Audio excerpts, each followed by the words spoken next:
A Contraluz, el podcast. Presentamos la serie Huellas de Tinta.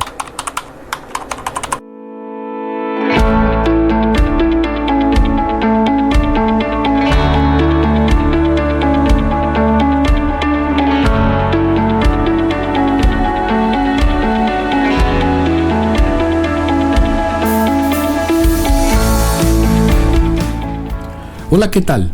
Bienvenidas, bienvenidos a una nueva emisión del podcast A Contraluz.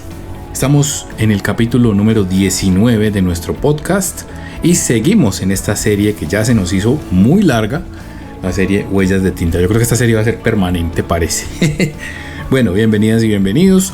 Para mí es un gran honor presentarles hoy a la creadora, la fundadora de la editorial Sílaba Editores, una de las más importantes de Antioquia, que no solamente ha incidido en el mercado editorial y en la difusión de la cultura, como lo es una editorial cualquier parte del mundo, sino que también ha sido artífice de esos grandes eventos, de esas conversaciones, de crear diálogos, de crear mundos a partir de la literatura, a partir de los libros, a partir de las discusiones académicas, que nos hace amar los libros y todo lo que tiene que ver con ellos.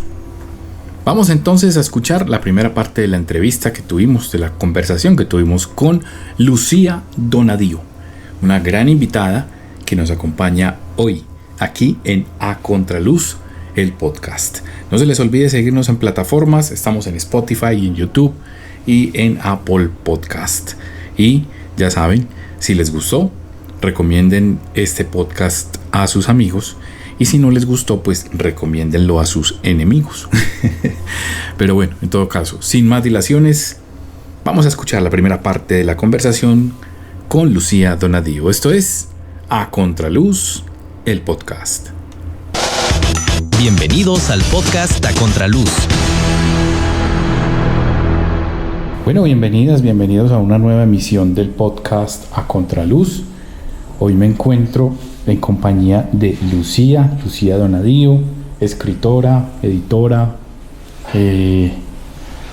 artífice de temas culturales en la ciudad. Entonces vamos a conversar con ella en este capítulo. Lucía, bienvenida al podcast A Contraluz. Hola Mauro, muchas gracias por esta invitación. Como te dije por teléfono, a mí siempre me encanta conversar de libros, de sueños, del trabajo que uno hace, entonces aquí estoy. Bueno, comencemos hablando un poco de temas de la vida. Lucía nace en Cúcuta, pero estudia una carrera profesional en la Universidad de los Andes. ¿Cómo fue eso? ¿Cómo fue ese trasegar? Pues a ver, yo nací en Cúcuta, pero realmente la familia se vino a vivir a Medellín cuando yo era muy pequeña, tenía 1 año. Uh-huh. Entonces casi toda mi vida he vivido en Medellín. Y pues estudié en Bogotá porque quería como estar en una ciudad más grande. Medellín cuando yo era joven era más provinciana, más... Sí. Calles muy estrechas. Sí, entonces, bueno, me fui para Bogotá y allá estudié, sí. ¿Qué tal esa experiencia de estudiar en Bogotá, prácticamente siendo de Medellín, ¿cierto? Porque sí, siendo de provincia. Siendo de provincia, exacto. Pues mira, en esa época Bogotá era encantadora, porque no era tan grande, es que estamos hablando de mucho tiempo, hace más de 45 años, yo ya tengo mis años. Uh-huh. Entonces Bogotá era una ciudad más tranquila. Yo me acuerdo que yo vivía en la Candelaria y yo iba caminando a la universidad siempre, sí, sin ningún miedo de que le pasara a uno algo. O en otra época viví cerca de las Torres del Parque, entonces Bogotá era una ciudad que se podía caminar, el centro era muy bonito. Pues para mí fue acogedora la ciudad realmente. Bueno, también sentí un poquito lo que sentimos casi todos en Bogotá, un poquito de discriminación de los rolos, sobre todo los del norte. Claro. Y como de orfandad, ¿no? Sí, sí, pero bueno, uno va haciendo como su círculo de amigos y bueno, la época de la universidad es muy bonita por todo lo que se teje, pues todos los sueños que uno va, además de los estudios, pues los encuentros, y había muchas cosas culturales, teatro, conciertos, bueno, entonces eso me gustó. ¿Algún recuerdo como de tu infancia, de que puedas rescatar de esa infancia? No sé si feliz, puede que sí, me parece que sí, pero pues de pronto no sé, como de esa infancia y que nos quieras contar aquí, compartir. Bueno, yo creo que el recuerdo como más bello que yo tengo de mi infancia es del jardín de la casa o del patio. Era un patio muy grande. Y había muchas plantas y a mí me encantaba pues como ese encuentro con la naturaleza. Éramos muchos hermanos, somos 8, entonces en la casa siempre había mucha bulla, alboroto. El jardín era tranquilo, lleno de belleza, de colores, entonces yo creo que yo sentía como era un encuentro muy, muy, muy singular. A tu espacio de habitar. Sí, sí, incluso yo creo que de ahí viene como un poco lo poético, pues porque yo me deslumbraba por los colores, las formas de las flores, de las hojas, pues era un encuentro un poquito místico, digo yo, y era pues muy pequeñita, sí. Pero me gustaba ese silencio o ese encuentro silencioso. Uh-huh. Ya en la época de la universidad, volviendo pues como allá a la universidad y a la Candelaria y todo eso, ¿cómo fue esa experiencia de estudiar antropología y de todo el tema cultural en Bogotá? ¿Cómo fue? ¿Qué anécdotas tienes como de eso? Pues a ver, a mí la antropología me cautivó, pues yo siempre pensé que iba a estudiar historia o antropología, me fui por la antropología, me gustó mucho, sin embargo yo vivía leyendo libros de literatura. Uy, sí. Yo, hasta que un día tuve que escoger pues entre la literatura y la antropología, pero pues en ese momento los libros eran compañía y mucho refugio.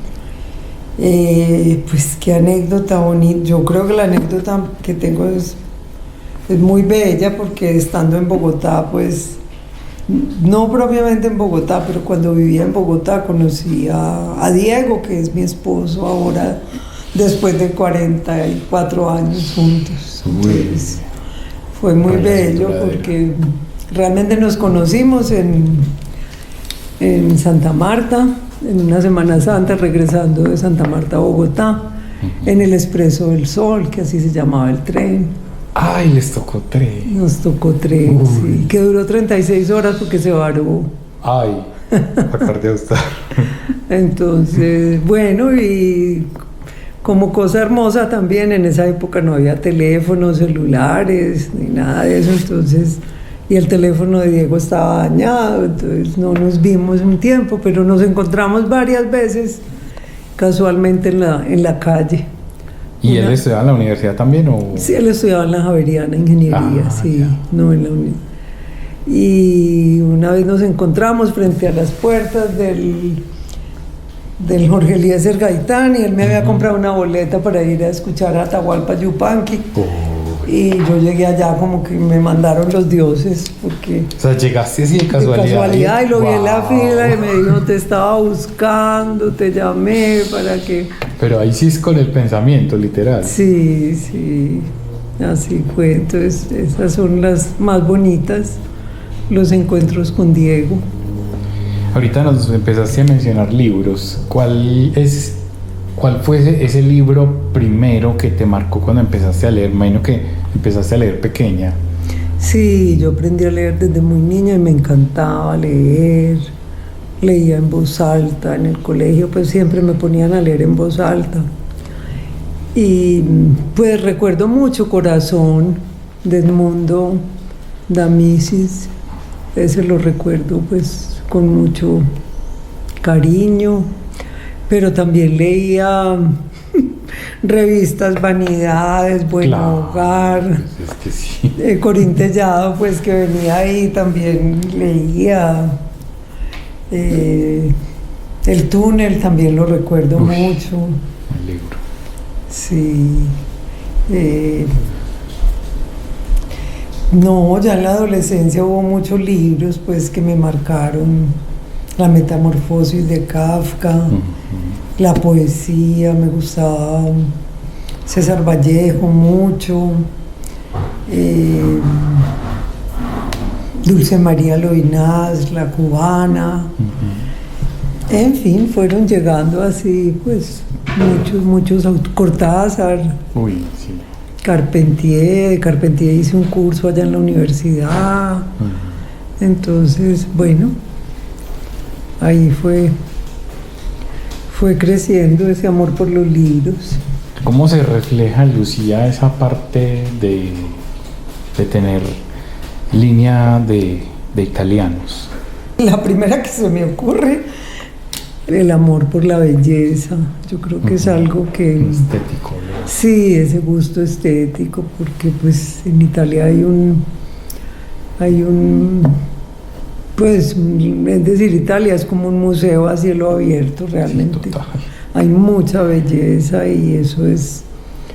Y como mi padre vino a Colombia solo, pues allá estaban los abuelos, entonces él nos llevaba por turnos a todos los 8 hijos y entonces pues yo recuerdo la primera vez yo tenía 8 años y fue muy bello ese encuentro, por ejemplo, en las iglesias, esos mosaicos, las pinturas, las fuentes de la calle, todo eso, incluso las mismas calles estrechitas, hechas con piedras, adoquines, las puertas, o sea, es que hay mucha belleza estética en Italia y eso pues, yo creo que por otro lado también la comida. Eso iba a decir yo, me imagino que el tema de la comida, que es una cosa tan italiana. Sí, también me encanta cocinar y me gusta la buena comida, no me pueden faltar los tomates, la albahaca.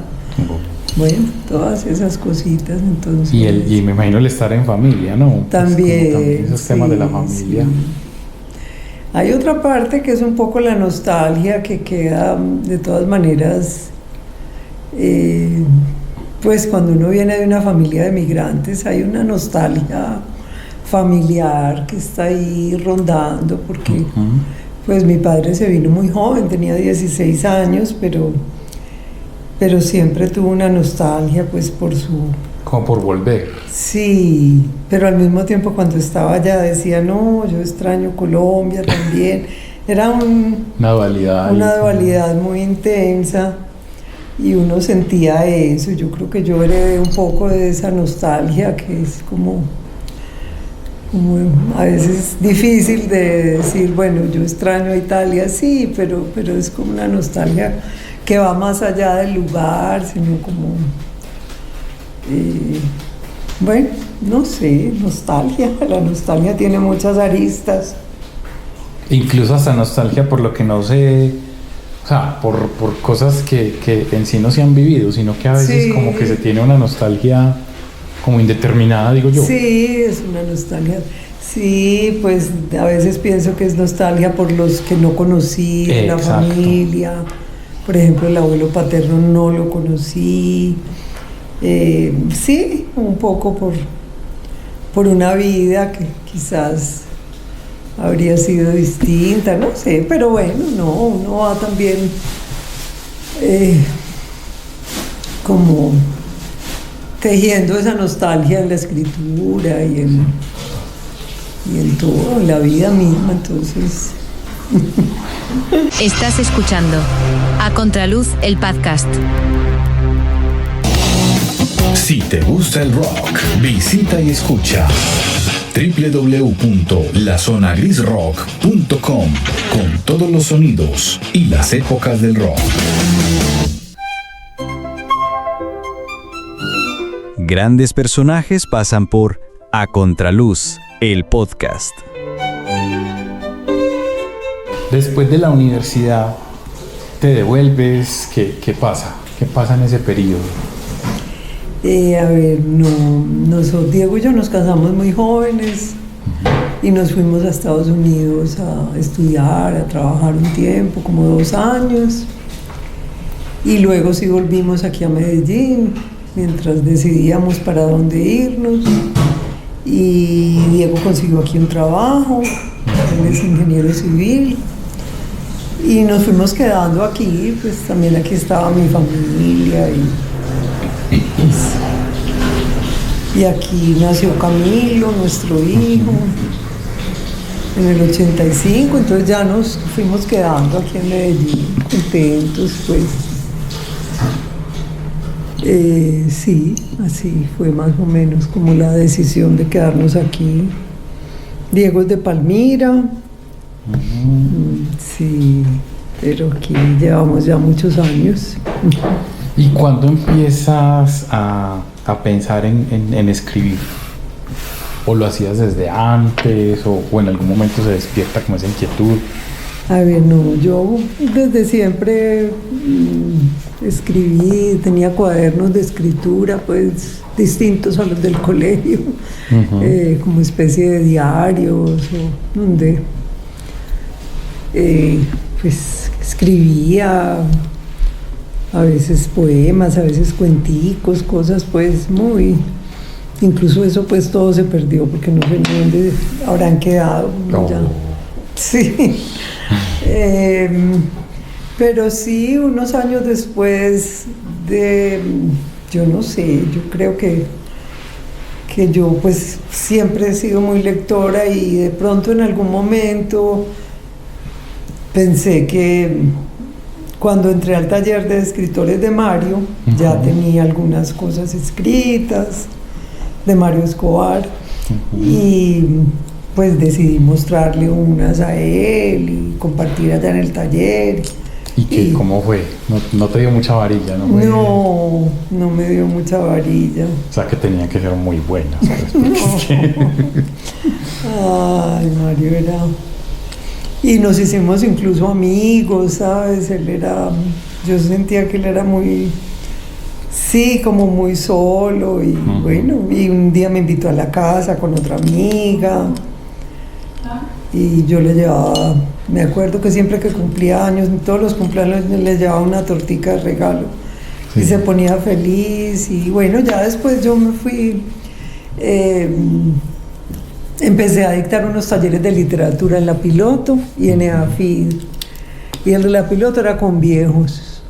Me encantaba, viejos y viejas, pues. Sí, se decía pues de la tercera edad, pero me parece que esos eufemismos no, pues eran viejos, pero... Y salieron cosas de ahí, productos. Sí, publicamos como 2 libros, creo, y era un espacio muy bello. Yo amo los talleres porque es un espacio de conversación, leíamos, a veces habían... Pues yo hacía como invitaciones a escribir, a pequeños ejercicios y siempre había como respuesta y había una señora, una gran escritora que era Teresita Yáñez de Cuberos, que incluso fue muy hermoso cuando las dos descubrimos, ella era de Norte de Santander, que ella había conocido a mi papá de joven, imagínate, en el mismo pueblo. Cuando escuchó mi apellido me dijo, ay, yo conocí allá en mi pueblo, ay, ya se me olvidó cómo se llamaba el pueblo, a un señor Donadío, y habló, y yo le pregunté cómo se llamaba, Fausto, y le dije, ese era mi papá. Ese es mi papá. Y los junté un día se encontraron, tan bonitos. ¿Ah, sí? Él no la recordaba porque ella era mucho menor. Claro. Pero ella sí decía que tenía una hermana que estaba enamorada de mi papá. Entonces me pareció una casualidad tan bonita. Y Teresita escribió una poesía hermosa. Yo alcancé a hacerle 2 o 3 libros en Nombre Nuevo y luego en Sílaba. Y bueno, habían muchas personas, la mayoría mujeres, pero también. Y en EAFID tuve otro taller con estudiantes y profesores también. Fue una experiencia muy bella y yo ahí ya dije, definitivamente la escritura y la literatura es lo mío y ya fui como... Ya, adiós antropología. Sí, sí. Sí. Bueno, y precisamente cuando empiezas como a pensar, ya no en escribir porque ya escribía, sino como, bueno, ¿será que esto merece la publicación? Ya empezaste como a pensar en eso. Pues yo creo que eso fue cuando estaba en Hombre Nuevo. Ya de editora. Sí, que un día el dueño me preguntó que si yo tenía algún libro mío o algo, y yo pues me atreví a decirle que sí, que tenía como por ahí cositas, un cuaderno de poemas, varias cosas ahí regadas. Entonces como que me dijo, pues mirémoslas, y bueno, así fue como publiqué el primer libro. Que el primer libro es de poemas. De poemas. Sí. Que es el del Sol de Extremadura. Sol de Extremadura. Sí. Sol de Extremadura. O sea, volvemos al tema del jardín, ¿cierto? Volvemos al jardín, sí, exactamente. Ese libro tiene como varias partes, ¿cierto? Tiene como una división. Nos quieres contar por qué pensaste como en esas divisiones del libro. Ya no me acuerdo cuáles son las partes, porque hace mucho no lo... A ver, yo creo que al final hay una que se llama Canto. Sí, Canto está. Las otras no las recuerdo bien, pero yo sí sentí, o sea, yo quise agrupar como los poemas como por unos que sentía que debían ir juntos, como darle que tenían cierta unidad, entonces los puse juntos, y los otros pues como cierto ritmo. Sí. Los que están en Canto, digamos, son un poco más musicales, más festivos, más alegres. Bueno, los otros, creo que los primeros hay muchos de la infancia. De muchos colores. Sí, muchos nostálgicos, en fin. Sí, así fue como se armó ese libro. ¿Cuándo empieza Lucía Editora? O sea, ¿cómo fue que llegaste a eso? No, eso fue también muy casual, porque mi hermano Alberto era muy amigo del dueño de Hombre Nuevo Editores, y allá estaban buscando un editor o editora. Y yo me ofrecí, yo le dije, yo no sé, pues yo no he sido editora, pero he leído mucho y amo los libros, y yo creo que yo puedo hacer este oficio, pues necesito aprender mucho, y él me dijo que listo, que pues entonces ahí fui aprendiendo de cero. Pero pues había también apoyo, y recuerdo mucho a Ernesto López, el de Lealón. Sí. Tú sabes que es Lealón, fue una imprenta de Medellín muy, muy reconocida, porque allá se imprimieron muchos libros, incluso la editorial Bedú imprimía allá también. Sí. Entonces Ernesto López era el impresor, pero era un impresor que además sabía corregir los libros, tenía ojo, él amaba los libros también. Y había aprendido de unos alemanes que estuvieron aquí, yo no sé haciendo qué, pero él había tenido como con los salesianos, creo que vinieron unos alemanes a hacer como unos cursos de formación. Entonces Ernesto me enseñó muchas cosas, y pues otras personas que trabajaban con él o conmigo, entonces ahí fui como aprendiendo. Después ya pues pasaste 4 años ahí, sí, en Hombre Nuevo. ¿Cómo llegas a gestionar ese tema de, bueno, yo ya quiero tener mi editorial, que nace Sílaba en 2009? Pues Mauricio, eso sí fue un azar muy grande, porque yo pues sí soñaba con tener una editorial, pero era como un sueño a más largo plazo. Sí. Pero Guillermo Cardona, que era el director de Fiesta del Libro y de muchos programas del Fondo Editorial de la Alcaldía y otras cosas, me llamó y me dijo que él quería que yo le hiciera un libro. Y yo le dije, bueno, primero pues yo lo leo, me encuentro con el autor y le dije, pero yo ya no estoy trabajando en Hombre Nuevo, yo pues puedo hacer todo el trabajo editorial y todo, pero yo no tengo editorial en este momento. Y él me dijo, no importa, tranquila, pues ese libro nosotros lo podemos financiar y lo regalamos y ya. Y ese libro resultó un libro muy bueno, se llama Buenos Aires, Portón de Medellín, de Orlando Ramírez Casas. Y pues ese libro realmente es un libro que es medio novela, medio crónica, conversación de amigos en cafés, es un tejido muy bello que este hombre, pues, y Orlando es increíble porque toda la vida fue vendedor de la Nacional de Chocolate, se jubiló y decidió escribir el libro de su barrio de Buenos Aires, donde vivió la infancia y la juventud, y hizo investigación histórica, o sea, el libro era muy muy bueno y yo ya estaba a punto de entregar ese libro a la imprenta y yo sentí como una tristeza, yo dije, ay, qué pesar este libro huérfano, sin editor. Pues dije, ay no, y de pronto dije, bueno, ¿y si hago una editorial?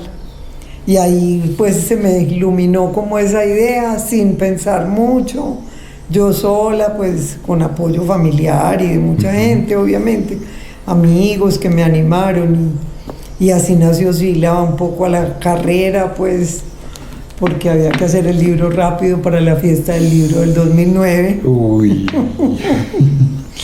Ay, por eso fue una locura, como el amor, las locuras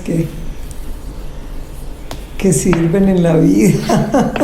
Hay un tema ahí con el nombre de Sílaba y Julio Cortázar. Cuéntanos esa anécdota. Ah, ese poema de Julio Cortázar. Sí. No, la verdad es que yo no me acuerdo si viene de ahí o de dónde. Yo hice una lista en un cuaderno como de 40 palabras que me gustaban para ponerle nombre a Sílaba. Sí. Y ya tú sabes más de mí que yo. Eso de Cortázar no me acuerdo, pero ahora me lo hiciste acordar. Yo no sé si ese poema de Cortázar que dice Sílaba, no sé qué, a mí me sonó hermoso, y además el significado en griego es abrazar, incluir, juntar. Y qué es lo que uno pues sueña como editor, que encontrar el lector para el libro, como juntar autor y lector. Sí. Entonces me sonó, y bueno, tenía el sí tildado también. Exacto. Pues muchos detalles, y como había que decidir rápido, no había tiempo para pensar. Ya el hijo había nacido, necesitaba un apellido, digamos, el libro. Entonces, así fue. Sí, porque quedaba como sin papá. Sí. Entonces digamos que fue el primer libro publicado por Sílaba. Sí, ese fue el primer libro publicado por Sílaba. El libro nació parejo con la editorial. Sí, la editorial nació por ese libro. Yo siempre le agradezco a Orlando porque eso fue como el dulce azar de la vida que yo digo, porque nos juntó y pues pasó eso tan hermoso que yo me animé a hacer Sílaba sin pensarlo mucho. Tal vez si me pongo a pensar, no lo hubieras hecho. No lo hubiera hecho, pero ahí había un libro real que había que entregar a la imprenta, que necesitaba una editora, y yo dije, hagámoslo pues. Sí. Y el libro se vendió muy bien, y sobre todo yo pensaba, el libro no va a estar en circuitos comerciales. Y eso me entristecía un poco, porque los libros, la alcaldía no puede vender los libros.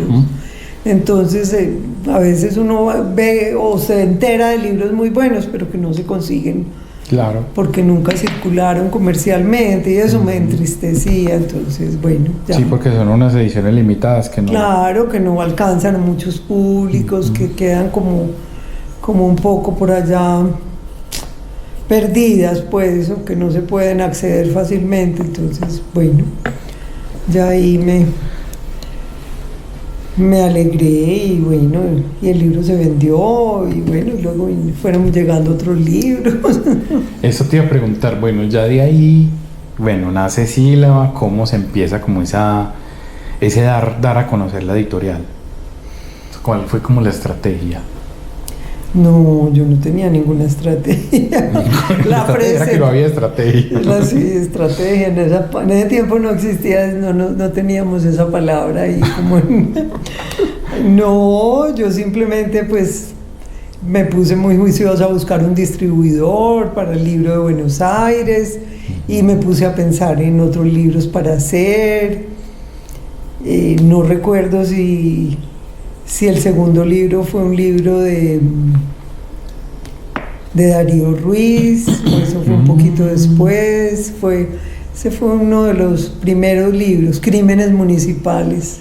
Son unos cuentos muy buenos. Sí, tan bacán. Sí, yo tenía un libro mío engavetado también y pues se los pasé a varios amigos que también me animaron y me dijeron, no, el de aproveche, sí, Alfabeto de Infancia, que ahorita te iba a preguntar por ese libro. Sí, aproveche y publíquelo, y ese libro es precioso, y bueno, entonces, y así fueron llegando otros, y de repente pues yo me vi como, yo hacía todo en esa época, pues todo no, porque Carlos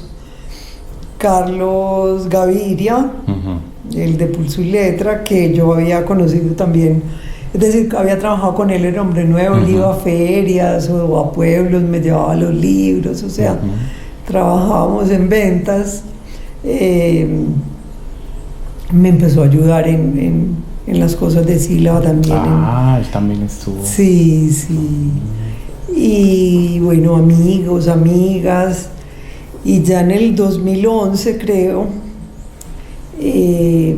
Alejandra Toro, que fue alumna mía en EAFID, había regresado de Francia, ella se había ido allá a hacer un doctorado en literatura. Un día me llamó y me buscó, me dijo, ay, yo quiero hacer una editorial, pero también he pensado que qué tal si nos juntamos. Y yo le dije, ay, me encanta la idea, porque pues yo estaba muy sola. Todo, sí. Claro, no, y por otro lado también pensé, Alejandra es mucho más joven que yo, que haya quien también siga en Sílaba cuando yo ya no pueda seguir, o en fin. Entonces así llegó Alejandra, que ha sido pues también un apoyo enorme. Entonces, y así fue llegando gente, fue bueno.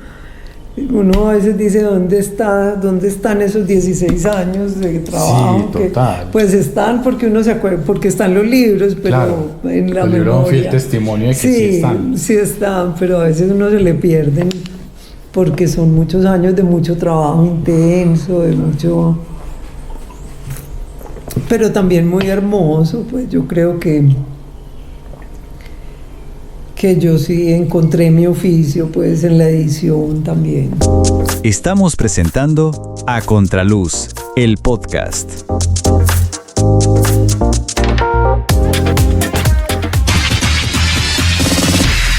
Te presentamos nuestra sección ¿Sabías qué? Una píldora de conocimiento al final de nuestro espacio.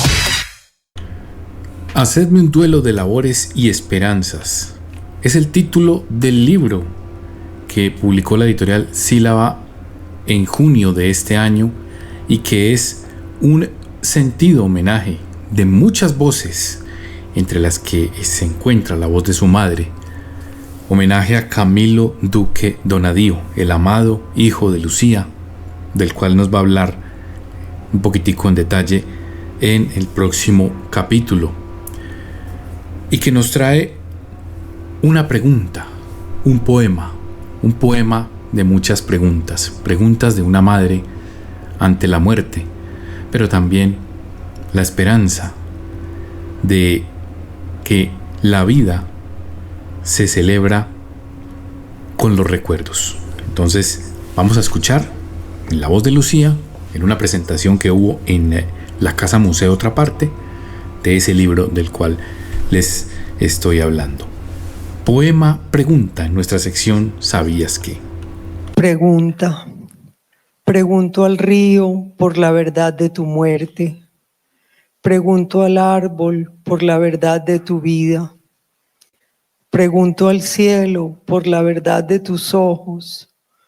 Pregunto al mar por la verdad de tu alma. Seguir preguntando será mi destino. Estás escuchando A Contraluz, el podcast. Y así llegamos al final de otro capítulo de A Contraluz, el podcast. Hoy, escuchando la primera parte de la conversación que tuvimos con Lucía Donadio. No se les olvide seguirnos en nuestras plataformas, en Spotify, en YouTube y en Apple Podcast. Si lo creen pertinente, nos comentan qué les parece, qué les han parecido todos estos capítulos de la serie Huellas de Tinta. Compartan los capítulos con sus amigos, con las personas que crean que les interese este podcast. Los espero en el próximo capítulo para seguir conversando con Lucía Donadio. Hasta entonces. A Contraluz, el podcast.